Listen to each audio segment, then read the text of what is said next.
Amics i amigues, avui és el dia que tenim la nostra ruta especial a aquesta exposició que està fent l'Ajuntament de València, la seva sala d'exposició, el mateix Ajuntament del Cap i Casal, dedicada a Blasco Ibáñez. Ja sabeu que sobre Blasco Ibáñez nosaltres ja estiguem en el seu moment en la Casa Museu, s'ha escrit i s'ha dit molt.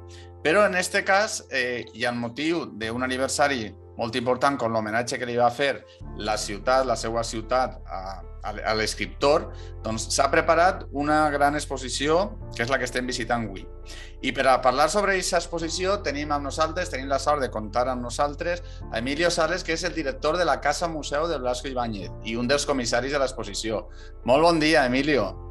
Hola, molt bon dia. Moltíssimes gràcies per col·laborar amb nosaltres en esta visita d'avui.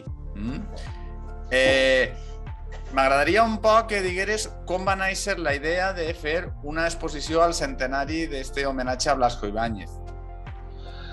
A veure, era la data, el centenari de la visita després d'alguns anys d'haver estat fora de València, de Blasco, a la seva ciutat, pues era un argument molt sòlid per a plantejar una gran exposició. El problema és que, com tot el que gira al voltant de Blasco Ibáñez, el fet de clavar-te en qualsevol història vinculada a una seva figura va creixent d'una forma inesperada que fins i tot pot resultar incontrolada. I vas trobant coses. En primer lloc, l'exposició era una mostra xocoteta per a figurar en la mateixa Casa Museu com una mostra temporal, però clar, després, una vegada vam anar valorant tota la documentació que trobàvem, vam tindre que assumir el gran repte d'omplir la sala municipal de l'Ajuntament, que no és com que un moco de pavo. Sí.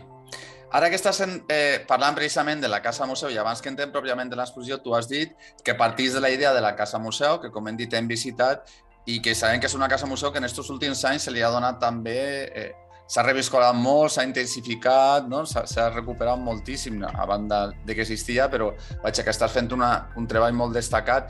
M'agradaria un poc que digueres quin tipus de documentació, perquè no tot es veu el que hi ha allí. Quin tipus de documentació, d'elements es guarden allí en la Casa Museu? Anem a veure, en la segona planta de l'edifici tenim el que anomenem els fons, que estan composats per material de distinta procedència. En primer lloc tenim una primera part del llegat, que està composada fonamentalment per aquests materials que van caure en mans dels hereus de Blasco Ibáñez, que són propietat de l'Ajuntament, i després tenim també una segona part que està composada per fons dipositats per la Fundació Centre d'Estudis Blasco Ibáñez.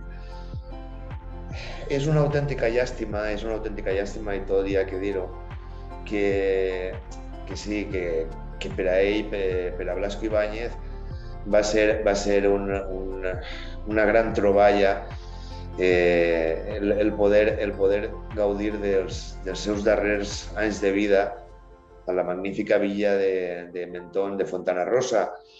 Però, malauradament, per a tots els valencians, això el que va suposar és que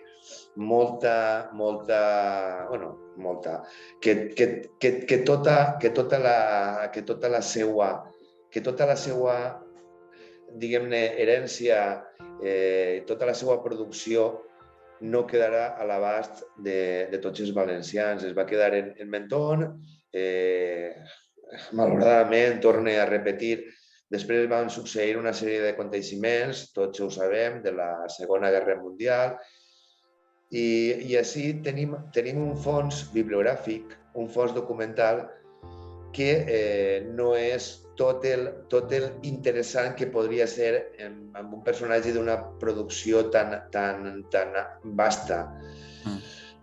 Tenim edicions, tenim moltes edicions, no només en castellà, sinó també traduccions, i el que la gent podria tirar a faltar, i sobretot els investigadors, són aquestes coses, aquests textos manuscrits que segurament molts d'ells s'hauran perdut en el pas del temps, perquè hem de pensar que Blasco Ibáñez mor en França, no té descendents de la seva segona dona, de l'Helena Ortúzar, i aleshores, encara que hi ha una connexió entre la vídua, entre l'Helena Ortúzar i els fills de Blasco Ibáñez, pel camí segurament es pergueren moltíssimes coses. I teniu suficient espai per a emmagatzemar-ho tot o...? Sí. D'espai ben. De moment sí. Podríem... Jo no sé si dir-te que pot ser que tinguem inventariades algo així com unes 3.000 peces, ¿vale? Hi ha publicacions de Prometeo, n'hi ha coses que no són molt conegudes, però que a poc esperem anar traient fora. Per exemple, tenim galerades corregides per Blasco Ibáñez. Per exemple, ara després parlarem de l'exposició de l'Ajuntament, on està el text mecanografia dels 4 gèneres de l'Apocalipsis, ¿vale? Podem dir que és l'original. Així també en tenim altres 2. Tenim el de la catedral, per exemple. Però són documents que, a banda d'estar a l'abast dels investigadors, esperem que en successives etapes vagin així perquè tots puguem gaudir d'ells. Existeix també l'arxiu fotogràfic, també és destacat o més el bibliogràfic? Jo crec que més el bibliogràfic i el fotogràfic. El problema que suscita Blasco és que Blasco és un personatge tan universal, val? Que sempre es queden curts. Per exemple, jo puc dir que de moment tindrem en alta resolució pot ser unes 500 imatges fotogràfiques, però a banda d'això, a poc, després de recerques en les hemeroteques no només espanyoles, sinó europees, dels Estats Units, i si el número va ampliant-se poquet a poquet, però clar, el problema és que quan tu recorreixes a una hemeroteca, a un diari en concret, les reproduccions no són sempre de la qualitat que... Però sí, a poc anem ampliant aquest arxiu. Molt. I per a tancar aquesta fase de l'entrevista, m'agradaria preguntar-te també per la recent adquisició, no? A través de la subhasta del material, que és que molt en premsa aquest tema, no? Es troba tota aquesta documentació, tot això allí ja, en la Casa Museu? Sí, com... la tenim així. Sí. És un material que per a determinats aspectes no només biogràfics, sinó creatius de Blasco Ibáñez, pot anar omplint determinades llacunes. El problema és que és un material prou dispers. És a dir, no hi ha, per exemple, un conjunt que puguem dir-ne, doncs mira, això fa referència exclusivament a aquestes dades. Aleshores... De cara a la catalogació serà més complicat, no? Efectivament. Hi ha algunes coses, per exemple, hi ha unes fulles que corresponen a una història, no du títol, val? És un text molt sospitós, hi haurà alguna cosa així com unes 40 pàgines. Podria ser una novel·la inèdita de Blasco Ibáñez? No ho sabem. La qüestió és que jo he estat donant-li una ullada, val?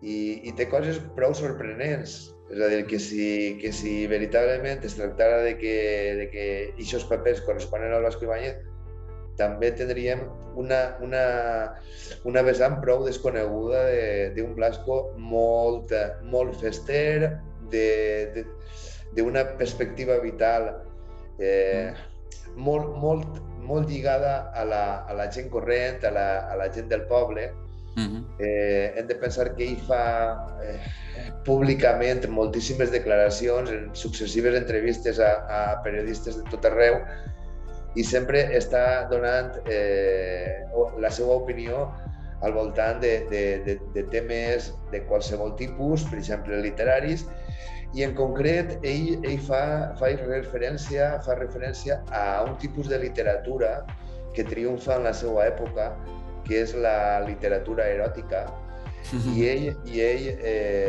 manifesta públicament el seu descontent. I quina sorpresa que en aquestes pàgines d'un text del que, torno a dir, desconeguem el seu títol, la seva extensió. Si fora de Blasco, pues ahí ens trobaríem en un Blasco, no diria que lasciu, però que sí que destila per als suposats lectors uns continguts prou eròtics que no lliguen molt bé en estos textos, diguem-ne, naturalistes que el fan famós, fins i tot. No sé, a poc és una tasca... Això és una gran novetat, no? Jo no he escoltat molt, no?, aquesta novetat, no?, de la possibilitat d'aquest test, no sé, encara no s'ho atrevit, no?, clar.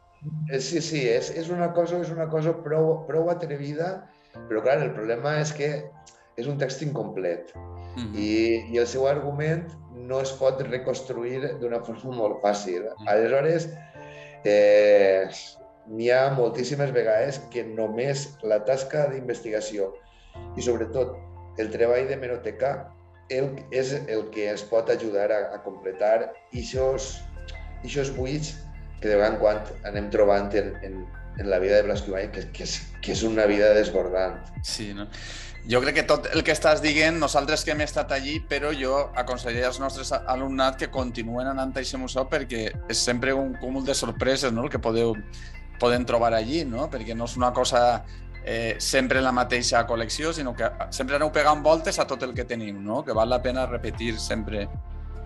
Jo aconsellaria que almenys fins al mes d'abril, prengueren una pausa perquè la nostra intenció és canviar, per exemple, l'exposició temporal que tenim ara de les targetes postals per una altra amb unes làmines fantàstiques que es van publicar en la revista il·lustrada Blanco i Negro en l'any 1921, entre 1921 i 1922, i que anem a exposar, jo espero que des del mes d'abril, des del proper mes d'abril de 2022 fins al mes d'agost.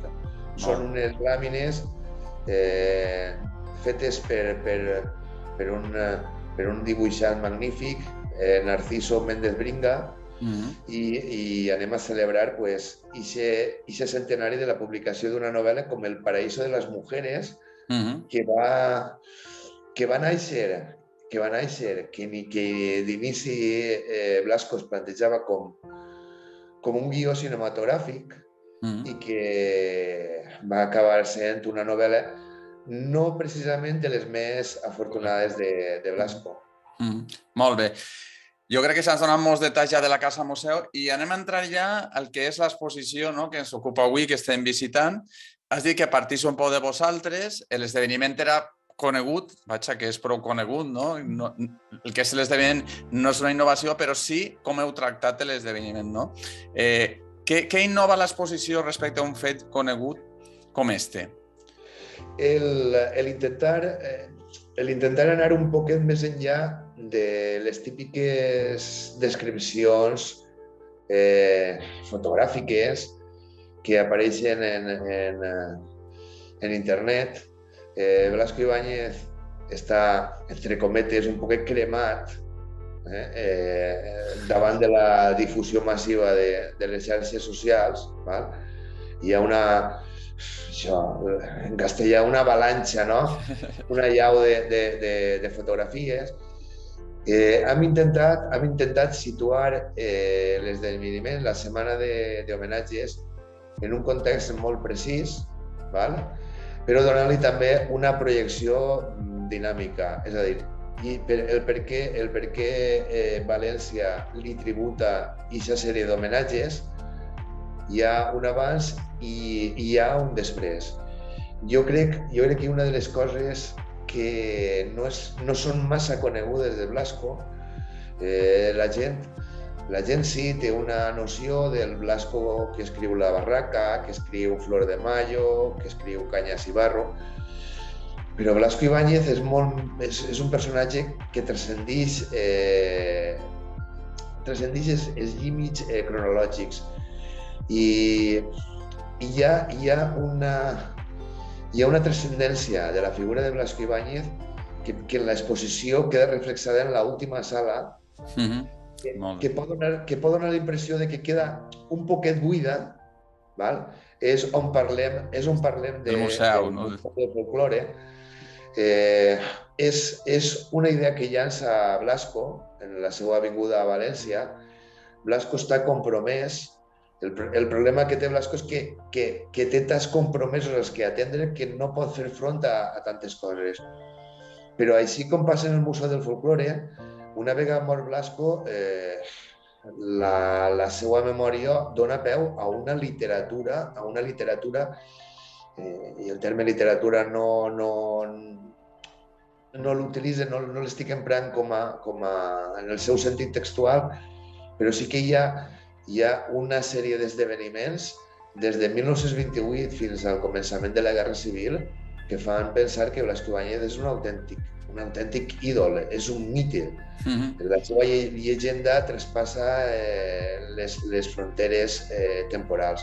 Aleshores, el que hem volgut donar-li a l'exposició és aquest caire dinàmic, no només quedar-nos en el que va passar en el 21. València en el 21 es va volcar en Blasco Ibáñez. I això tenia un sentit de ser. Per què València estava tan orgullosa de Blasco Ibáñez? El que hem volgut és, això, dir que no només València estava orgullosa, sinó tota Espanya. I aquesta setmana d'homenatges va arribar a ser coneguda als Estats Units i en països molt distants d'Espanya. Que Blasco Ibáñez transcendia fronteres temporals i geogràfiques. Jo crec que una bona conclusió, com dius tu, de tota aquesta exposició és que a banda de la gran herència que es va deixar a través dels seus llibres, pense que es va deixar més herències i una herència és el projecte del Museu d'Etnologia i tot el que suposa, que ha durat molts anys. Realment encara vivim d'aquest projecte d'ell, no? Fins fa no res, el Museu Faller, el Museu del Corpus, el Museu d'Etnologia, no? Tots provenen un poc d'aquest gran projecte de Blasco, no? Clar, la intenció d'aquesta última sala és que convertir l'exposició en una mena de punt i seguit, no un punt i a part, per a properes iniciatives que pogueren vincular fons no només municipals, sinó fons de diverses institucions valencianes. Volia preguntar-te sobre la documentació que apareix allí.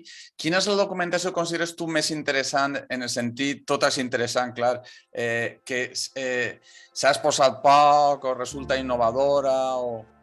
Què destacaries tu? Jo la documentació que destacaria és, sobretot, aquesta documentació que procedeix de l'Arxiu Històric Municipal, que ha estat sense consultar 100 anys. I que ha sigut una troballa inesperada. Un dels problemes, no el més important, que hem tingut que salvar era, jo suposo que Tono ja us haurà parlat d'això, és que a més de donar-li un enfocament a l'exposició que resultara interessant, que transcendirà la típica presentació en panells quadrats, per això ella vos ha explicat el sentit dels hexàgons i tot això. Clar, una exposició d'aquestes dimensions que no va acompanyada de moltes peces de caire museogràfic, si abusàvem un poquet del fons documental, podia donar peu a que els possibles visitants arribara un moment en què es cansaren, es fatigaren. Puc dir que en aquest expedient que afortunadament s'ha trobat gràcies als funcionaris de l'Arxiu Històric, es trobem autèntiques joies per a la curiositat d'aquestes persones enamorades de la memòria. Sí.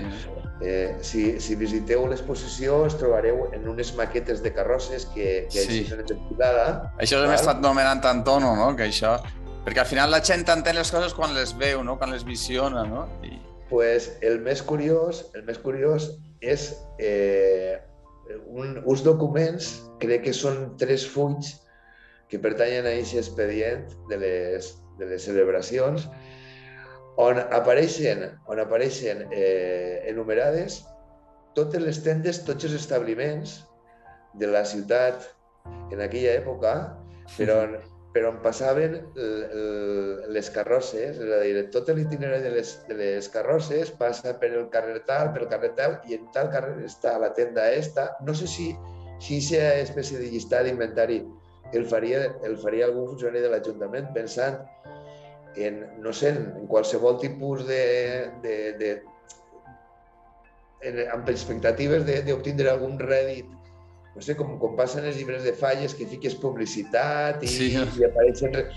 No ho sé, però és algo molt curiós perquè és una guia per a tots els llibres estos que després van acompanyats del material fotogràfic, la València de tal any, la València... I això són alguns dels tesors que encara continuen amagats, perquè, clar, la tasca de catalogació moltes vegades és prou difícil i l'Ajuntament de València, d'una gran ciutat, té tantes obligacions, té tants compromisos, té tantes coses que atendre que no pot donar abast. També volia preguntar-te, perquè el material audiovisual que apareix, que no és molt extens, no? Si realment és tot el material audiovisual que existís d'aquest esdeveniment o n'hi ha més material o... Hi ha un altre vídeo, però que les imatges més o menys són les mateixes. La seva duració pot ser d'un minut més, que pertany a la... Crec recordar que era Gaumont, a la productora Gaumont francesa. Nosaltres vam optar per esta cinta valenciana perquè anava acompanyat per aquestes seqüències on apareix la casa de la Malvarrosa. Sí. Fa un recorregut a València, no? És molt destacat. Sí. I existeix també algun tipus de material sonor? Algun discurs de Blasco d'aquesta visita? No existeix cap... És estrany, no? Però... Malauradament no. Una de les coses que crec que sí que es podrien recuperar, però que ja no pertanyen al 21, és crec que va ser l'any 33, amb motiu de la tornada de les restes mortals de Blasco a la ciutat de València.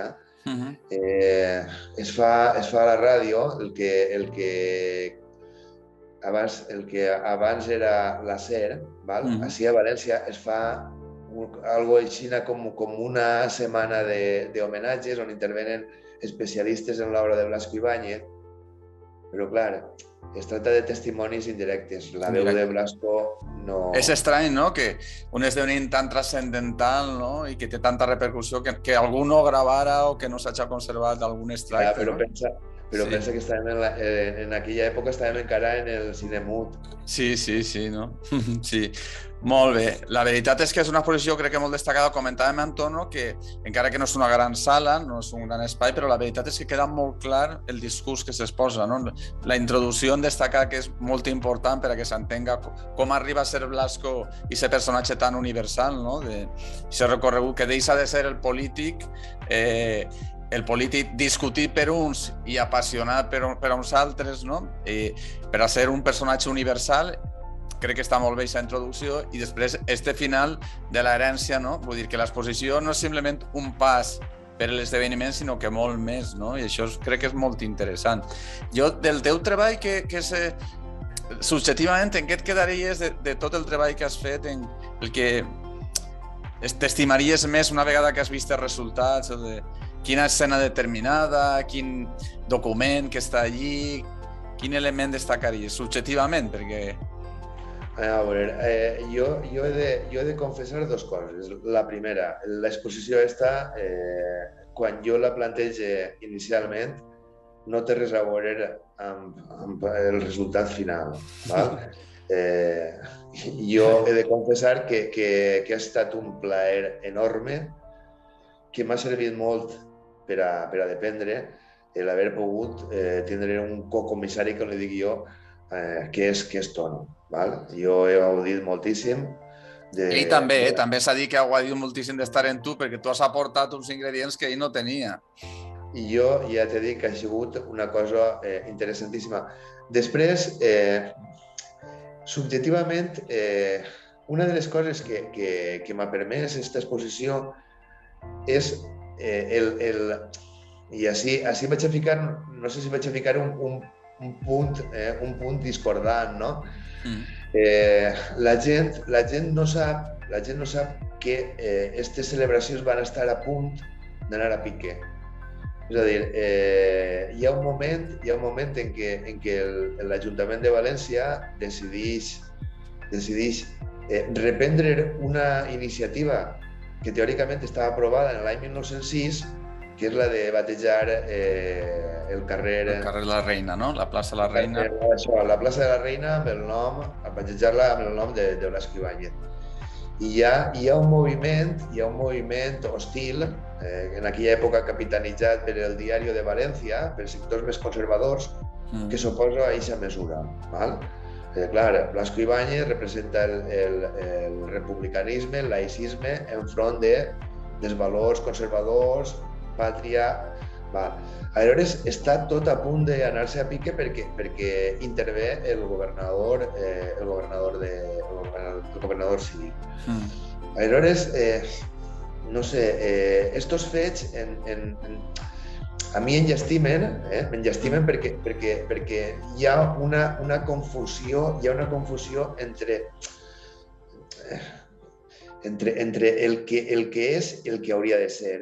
Jo crec que si en altres ciutats, no dic ja d'Espanya, en altres ciutats d'Europa, dels Estats Units, s'haver tingut la sort de tindre un personatge de les dimensions, de les condicions de Blasco Ibáñez, no crec que ningú haguera ficat entre bancs a tasques com la de la glorificació del seu treball, no? Aleshores, així sempre ens trobem en el típic cainisme, que és el mateix que ell retrata en La Barraca. En La Barraca, que hi ha una oposició entre persones que estan interessades teòricament en la mateixa tasca, que és al fi i al cap la de sobreviure, la de millorar les condicions. En fi, jo crec que com molt bé va fer, jo crec que influenciat pel mateix Blasco, Ricardo Samper, al final a la celebració li donen un caire purament artístic, literari, per això en l'art triomfal apareix aquesta inscripció de al genial novel·lista, no es parla, s'intenta evitar de totes les formes possibles el terme política, republicanisme, però no sé, d'aixes coses del passat jo crec que cal dependre... Jo crec que això ho arreplegó molt bé en l'exposició, no? Perquè aquesta simple anècdota, que no és tan anècdota de lo de la persona, crec que està molt bé reflectit allí, que això la gent potser ho desconeix, no? Que apareix, i sobretot també està molt bé, com parlant en Tono, el títol que haveu donat, no? Perquè realment desvinculeu la part política, no? I vos apunteu a la part literària, que realment és el que se va homenatjar, no? O sigui que és un títol, la gent quan entra ja sap realment què es va a trobar, no? Crec que l'heu definit molt bé espacialment també i temporalment, no? El que suposa l'esdeveniment. El camí el teníem ahir prou perquè el títol és la traducció al valencià d'un titular de la premsa dels Estats Units. Sí, no? I jo, per acabar, m'agradaria un poc a les persones que van a visitar, que este matí visitaran l'exposició, que es digueres per què val la pena visitar aquesta exposició. Per què val la pena? Sí. Perquè jo crec que ens trobem